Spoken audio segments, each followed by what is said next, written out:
Hello दोस्तों, welcome back to my channel. This is Prachi और आज मैं एक्सप्लेन करने वाली हूँ मदर एंड्रॉइड मूवी को जो रिलीज हुई थी 2022 में। So let's start the movie में हमें दिखाया गया है कि जब इंसान टेक्नोलॉजी की हेल्प से पूरी दुनिया से रोबोट और मशीन पर निर्भर हो गया था, तो वो एंड्रॉइड रोबोट कैसे इंसानों पर अटैक करने लग गए थे और इस सिचुएशन में कैसे एक माँ अपने बच्चे को इन सब से बचाती है, यानी कि रोबोट से बचाती है। मूवी की शुरुआत में जॉर्जिया नाम की एक लड़की को दिखाया जाता है जो कि अपने बॉयफ्रेंड सैम की फोटो देख रही होती है और उसे भुलाने की कोशिश कर रही होती है। फिर उसके बाद हमें पास्ट का सीन दिखाया जाता है जहाँ पर जॉर्जिया को ये पता चलता है कि वो प्रेग्नेंट है, जिससे कि वो बहुत ज्यादा परेशान हो जाती है और इसलिए उसका बॉयफ्रेंड सैम उसे समझाता है कि तुम चाहे जो भी डिसीजन लो, मैं पूरी तरह से तुम्हारे साथ में हूँ। हम शादी भी कर सकते हैं क्योंकि मैं तुमसे बहुत ज्यादा प्यार करता हूँ। लेकिन जॉर्जिया उसकी बातों को इग्नोर मार देती है और अपना फोन छोड़कर वहाँ से चली जाती है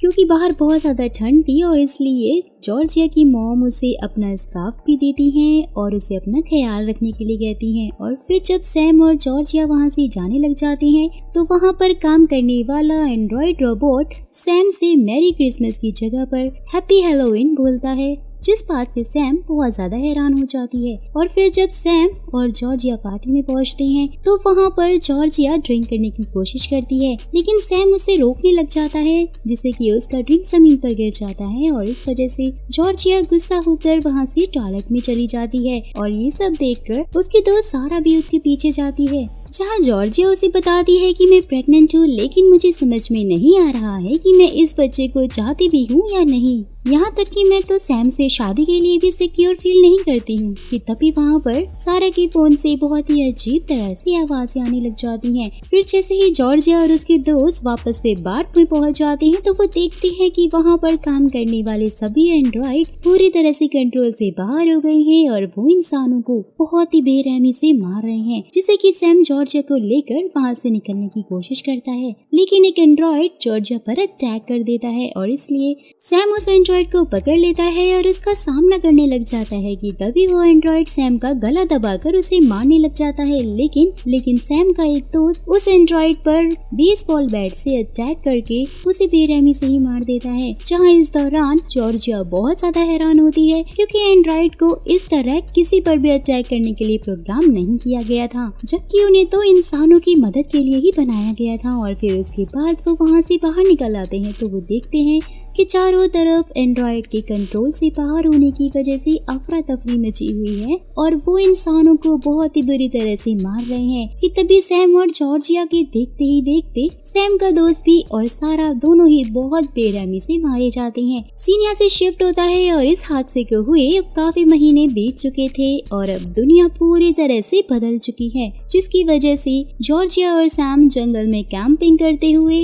एक जगह से दूसरी जगह पर भटक रहे होते हैं। फिर वो दोनों एक मिलिट्री कैंप तक पहुंच जाते हैं जहां पर उन्हें अच्छे से चेक किया जाता है कि कहीं उनके पास कोई इलेक्ट्रिक डिवाइस तो नहीं है। और इस दौरान सैम की गन भी वो लोग ले लेते हैं, जिसके बाद हमें ये पता चलता है कि एंड्रॉइड के हमले की वजह से मिलिट्री के साथ साथ पूरा न्यूयॉर्क खत्म हो चुका है। जहां इसी वजह से सैम और जॉर्जिया बॉस्टन जाना चाहते थे क्योंकि उन्हें लग रहा था कि वो पूरी तरह से सुरक्षित है, लेकिन वहाँ पर सिर्फ समुद्र के रास्ते से ही जाया जा सकता था। और फिर जब जॉर्जिया मिलिट्री कैंप के डॉक्टर से मिलती है तो वो डॉक्टर से बोट से एशिया जाने की बात करती है, तो डॉक्टर उसे बताती है कि मैं तुम्हारे लिए इस बारे में बात कर सकती हूँ, लेकिन रशियन लोग सिर्फ माँ और बच्चे को ही एंट्री दे रहे हैं, तो इसलिए शायद वो सैम को अपने साथ में अंदर नहीं ले जा सकती है क्योंकि उनके पास फूड लिमिटेड सप्लाई में ही है। वहीं दूसरी तरफ सैम भी एक सोल्जर से बोट के बारे में पूछता है, लेकिन वो सैम का मजाक उड़ाने लग जाता है और कहता है कि तुम डरपोक हो और इसलिए यहाँ से भाग रहे हो। सीन यहाँ से शिफ्ट होता है और जब सैम और जॉर्जिया अपने कैंप में होते हैं तो इस दौरान सैम सोल्जर से हुई बात के बारे में उसे बताता है, जिस पर जॉर्जिया उसे बताती है कि शायद हमें यहीं पर रुकना चाहिए क्योंकि एशिया में तुम्हें एंट्री नहीं मिल सकती है, वहाँ पे सिर्फ माँ और बच्चे को ही ले जाया जा रहा है। सैम इस चीज के लिए तैयार भी हो जाता है तो जॉर्जिया को ऐसा लगता है कि शायद वो उनसे पीछा छुड़ाना चाहता है, इसलिए वो उन्हें भेज रहा है यहाँ से। जहाँ वो बहुत गुस्सा होने लग जाती है और कहती है कि हम जहाँ भी रहेंगे हमेशा साथ में ही रहेंगे। और फिर उसके बाद सैम उसे कहता है कि हम यहाँ से निकलने का कोई ना कोई रास्ता तो ढूंढ ही लेंगे। फिर वो पेट्रोलिंग कर रहे सोल्जर्स के पास में पहुंचता है और उनमें से एक से बोस्टन जाने का रास्ता पूछता है। तो वो सैम से कहता है कि मैं तुम्हें वहां तक पहुंचा दूंगा, लेकिन बदले में तुम्हें मुझसे हारना होगा। ये बात सुनकर सैम वहाँ से जाने लग जाता है, लेकिन वो सोल्जर कहता है कि मेरे पास बोट है जिसकी हेल्प से तुम वहाँ जा सकते हो, लेकिन तुम तो डरपोक हो और इसलिए तुम ऐसा कर ही नहीं सकते हो। जिस पर सैम को बहुत ज्यादा गुस्सा आ जाता है और वो उस सोल्जर का सामना करने के लिए तैयार हो जाता है। फिर नेक्स्ट सीन में जब जॉर्जिया की आंख खुलती है तो उसे सैम मिलिट्री कैंप में बंधा हुआ मिलता है और इस दौरान ऑफिसर जॉर्जिया को बताता है कि सैम ने मेरे सोल्जर के साथ हाथापाई की है और क्योंकि हमारे पास पहले से ही सोल्जर्स काफी कम है और इसलिए मैं ये चीज बिल्कुल भी बर्दाश्त नहीं कर सकता हूँ। और इसके बाद ऑफिसर सैम के साथ साथ जॉर्जिया को भी मिलिट्री कैंप से बाहर निकाल देता है, जहाँ इस दौरान डॉक्टर जॉर्जिया को डिलीवरी के बारे में काफी चीजें बता देती है। सारी इन्फॉर्मेशन भी वो उसे देती है ताकि वो अपने बच्चे को खुद ब खुद डिलीवर कर सके बिना किसी प्रॉब्लम के। फिर जब वो दोनों जंगल में होते हैं कि तभी बहुत बारिश होने लग जाती है, जिससे कि प्रेग्नेंट होने की वजह से जॉर्जिया को काफी ज्यादा ठंड लगने लग गई थी और इस दौरान उसे दर्द भी होने लग गया था। फिर बारिश बंद होने के बाद वो लोग कैबिन में पहुंचते हैं जो कि पूरी तरह से खाली होता है और इस दौरान सैम को वहां पर एक कैमरा मिल जाता है और क्योंकि अब उनमें सिर्फ एक ही पिक्चर ले सकते थे और इसलिए सैम वो रील बचाकर रखने का फैसला करता है। वो ऐसा इसलिए करता है कि ताकि जब उनका बच्चा पैदा हो तो वो सब लोग साथ में अपनी छोटी सी फैमिली की एक पिक्चर ले सकें। फिर जॉर्जिया मैप में देखती है तो उसे पता चलता है कि उन लोगों को बोस्टन तक पहुंचने में 2 हफ्ते लग सकते हैं, जिस पर सैम कहता है कि अगर हम शॉर्टकट ले ले तो हमें इतना टाइम नहीं लग सकता है। जहाँ वो कहती है कि शॉर्टकट में हमें सिर्फ 2 दिन ही लगेंगे, लेकिन उन्हें इस बात का डर था कि इस शॉर्टकट में उन्हें एंड्रॉइड भी मिल सकते हैं, यानी कि वो रोबोट्स भी मिल सकते हैं। नेक्स्ट डे सैम कैबिन के गैरेज में रखी हुई बाइक निकालकर उसे रिपेयर करने लग जाता है और बाइक से ही आगे बढ़ने का फैसला करता है, लेकिन जॉर्जिया उसे मना करने लग जाती है और कहती है कि इससे बहुत शोर होगा जिससे कि एंड्रॉइड को हमारे बारे में पता चल सकता है, लेकिन शायद हमें बच्चे को यहीं पैदा करके फिर आगे बढ़ना चाहिए। लेकिन सैम उसकी इन बातों को बिल्कुल भी सहमति नहीं देता है, क्योंकि वो होने वाले बच्चे को लेकर बहुत ज्यादा परेशान था और वो नहीं चाहता था कि उसका बच्चा ऐसी जगह पर जन्म ले, और इसलिए वो लोग बाइक लेकर वहाँ से निकल पड़ते हैं। फिर जब वो लोग रेस्ट करने के लिए रास्ते में रुकते हैं तो उन्हें एहसास होता है कि वहाँ पर कोई है, जो कि कोई और नहीं दोस्तों एंड्रॉइड ही होता है। और ये देखकर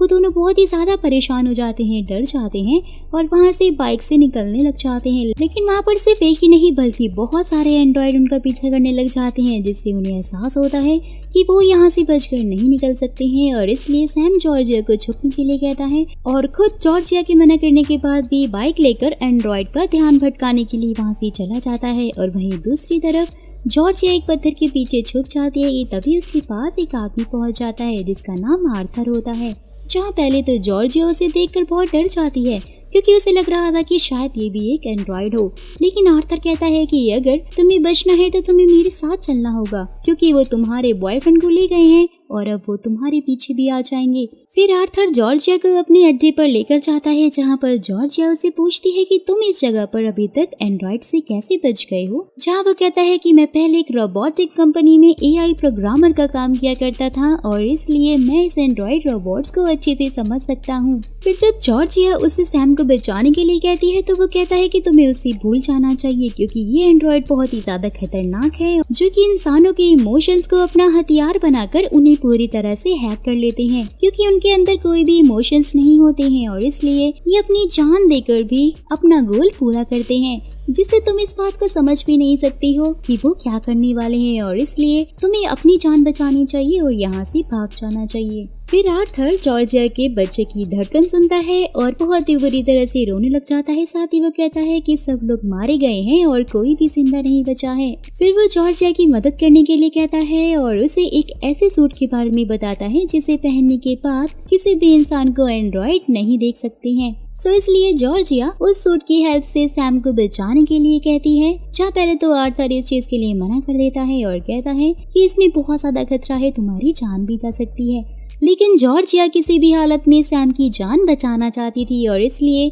आर्थर मजबूरन उसका साथ देने के लिए तैयार हो जाता है। सीन यहाँ से शिफ्ट होता है और जॉर्जिया उस सूट की मदद से सैम तक पहुँच जाती है कि तभी वहाँ पर बंधा हुआ एक दूसरा आदमी उससे हेल्प करने के लिए कहता है और चिल्लाने लग जाता है, जिससे उसकी आवाज सुनकर वहाँ पर एक एंड्रॉइड पहुँच जाता है और इसलिए सैम उसका ध्यान भटकाने के लिए अपनी तरफ उसे बुलाता है। लेकिन वो एंड्रॉइड लगातार सैम के पैरों पर अटैक करने लग जाता है और उसकी हड्डियों को तोड़ देता है, जिससे कि वो काफी बुरी तरह से जख्मी हो जाता है। फिर उस एंड्रॉइड के जाते ही जॉर्जिया सैम को आजाद करके वहाँ से ले जाने लग जाती है, जिससे कि वहाँ पर बंधा हुआ वो आदमी फिर से जोर जोर से चिल्लाने लग जाता है, जिससे कि उसकी आवाज सुनकर सैम और जॉर्जिया को चारों तरफ से रोबोट्स घेर लेते हैं कि तभी वहाँ पर आर्थर पहुँच जाता है, जो कि उन सभी एंड्रॉइड्स को मार देता है, क्योंकि जॉर्जिया को बहुत डिलीवरी पेन हो रहा था और इसलिए आर्थर जॉर्जिया और सैम दोनों को ट्रक में डालकर वहाँ से निकल जाता है। फिर जब जॉर्जिया की आँख खुलती है तो वो खुद को बहुत डर नहीं पाती है और इस दौरान हम देखते हैं कि जॉर्जिया के साथ साथ सैम और उसका बच्चा भी सही सलामत होते हैं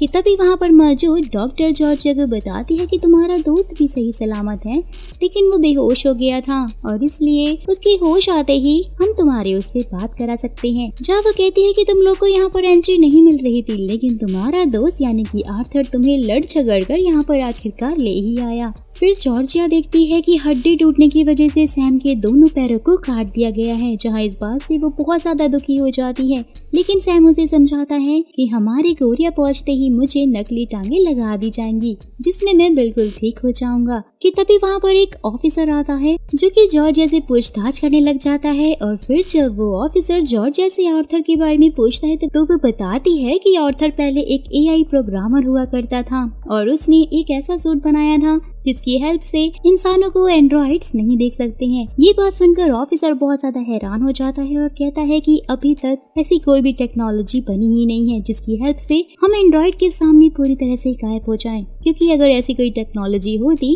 तो उसकी हेल्प से हम उन एंड्रॉइड्स का सामना कर सकते थे। ये सब कुछ जानकर जॉर्जिया बहुत ज्यादा डर जाती है, क्योंकि वो समझ जाती है कि आर्थर इंसान नहीं है बल्कि वो खुद एक एंड्रॉइड है, जो कि जॉर्जिया और सैम के सहारे बोस्टन तक पहुंच गया है। फिर जब ऑफिसर उसे चेक करते हैं तो वहाँ पर उन्हें डॉक्टर की डेड बॉडी मिलती है कि तभी आर्थर वहाँ पर मौजूद सोल्जर पर अटैक करने लग जाता है और ये सब कुछ देखकर जॉर्जिया समझ जाती है कि आर्थर वहाँ पर मौजूद EMP को बंद करने वाला है, क्योंकि सिर्फ वही ऐसी चीज है जिससे कि उन सभी एंड्रॉइड को रोका जा सकता है। और इसलिए जॉर्जिया अपने बच्चे के साथ EMP को ओपन करने के लिए जाती है और इस दौरान वो रास्ते में पड़ी हुई गन भी उठा लेती है, लेकिन इससे पहले कि वो EMP ऑन कर पाती वहाँ पर आर्थर पहुंच जाता है, जो उससे कहता है कि हमें इस तरह से प्रोग्राम किया गया है कि हम इंसानों को इमोशनली अच्छा महसूस करा सकते हैं और इसी वजह से तुम मेरी बातों में इतनी आसानी से फंस गई थी और अब मैं अपने बाकी सारे साथियों की हेल्प से बॉस्टन को पूरी तरह से खत्म कर दूंगा। फिर वो जॉर्जिया की तरफ बढ़ने लग जाता है, लेकिन जॉर्जिया अपने पास मौजूद गन से उस पर लगातार अटैक करके उसे बेरहमी से मार देती है कि तभी वहाँ पर और भी बहुत सारे एंड्रॉइड्स आ जाते हैं,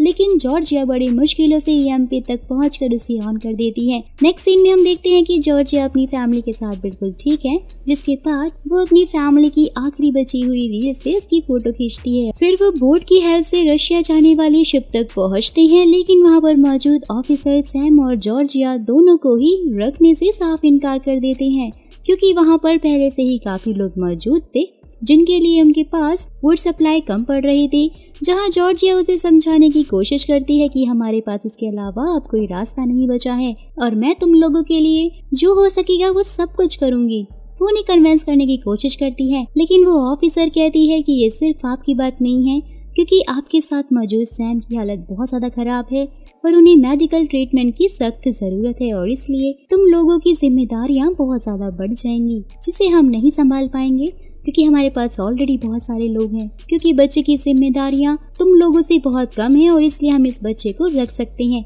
ये सुनकर सैम पूरी तरह से टूट जाता है और जॉर्जिया को समझाता है कि हमें अपने बच्चे को इन्हें दे देना चाहिए, क्योंकि अब मेरी हालत पहले से भी ज्यादा खराब है, जिससे कि मैं तुम दोनों का ध्यान नहीं रख पाऊंगा। ये सुनकर जॉर्जिया मजबूरन अपने बच्चे को ऑफिसर के हवाले करने का फैसला करती है। दोस्तों यकीन मानिए ये सीन बहुत ही ज्यादा प्यारा और बहुत ही ज्यादा इमोशनल था। फिर ऑफिसर उसे कुछ पेपर्स लिखने के लिए देती है, जिससे बड़ा होने के बाद उसका बच्चा उसके बारे में जान सकेगा। तो जॉर्जिया अपने बच्चे के लिए लिखती है कि मैं तुम्हें बहुत प्यार करती हूँ और तुम्हें एक अच्छी जिंदगी देने के लिए मैं कुछ भी कर सकती हूँ। मैं चाहती थी कि तुम हमारे साथ अपने प्यारे से घर में रहो, जहाँ हम तुम्हें समंदर के किनारे घुमाने के लिए लेकर जाते और तुम्हारे साथ प्यारी प्यारी यादें भी बनाते। लेकिन मैं तुम्हें ये सब कुछ नहीं दे सकती हूँ और इसलिए मैं तुम्हें सिर्फ एक नॉर्मल जिंदगी जीने का मौका दे रही हूँ, क्योंकि मैं खुद भी मजबूर हूँ और यही वजह है कि मैं ना चाहते हुए भी तुम्हें खुद से दूर कर रही हूँ। फिर ऑफिसर जॉर्जिया से उसका बच्चा ले लेती है तो जॉर्जिया उससे अपने बच्चे का ख्याल रखने के लिए कहती है और उसके बाद वो लोग बच्चे को लेकर वहाँ से चले जाते हैं। ये सब कुछ देखकर जॉर्जिया बहुत ही बुरी तरह से रोने लग जाती है और फिर सीन शिफ्ट होता है जो हमें मूवी की शुरुआत में दिखाया गया था गाइस। और यहाँ पर जॉर्जिया सैम की फोटो को जला देती है, जिसे पता चलता है कि अब सैम भी मर चुका है। जहाँ इस दौरान वो अपनी फैमिली फोटो को भी जला देती है क्योंकि वो सब कुछ भूल जाना चाहती थी। फिर जब वो अकेले ही आगे बढ़ रही होती है कि तभी उसे सोल्जर्स मिलते हैं जो कि उसे अपने साथ ले जाते हैं, जिससे ये पता चलता है कि अब धीरे धीरे चीजें सुधर रही हैं। और यहीं पर गाइस इस मूवी का द एंड हो जाता है। पूरी मूवी देखने के बाद हमें गाइस ये समझ में आता है यहाँ पर कि जॉर्जिया, जिसे अच्छे से पता भी नहीं था कि वो सैम को प्यार करती भी है या नहीं, लेकिन इसके बाद भी उसने सैम को बचाने के लिए अपनी जान भी खतरे में डाल दी थी, जबकि वो प्रेग्नेंट भी थी। और यही वो चीज थी जो कि एक इंसान को उन एंड्रॉइड से अलग बनाती है, यानी कि प्यार। प्यार एक ऐसी चीज है जिससे कि लोगों को बदला जा सकता है। तो अगर आपको ये एक्सप्लेनेशन और वीडियो पसंद आया हो तो मेरी इतनी मेहनत के लिए एक छोटा सा लाइक तो बनता ही है और साथ ही मेरे न्यूज चैनल को एक बार विजिट और सब्सक्राइब जरूर कीजिएगा।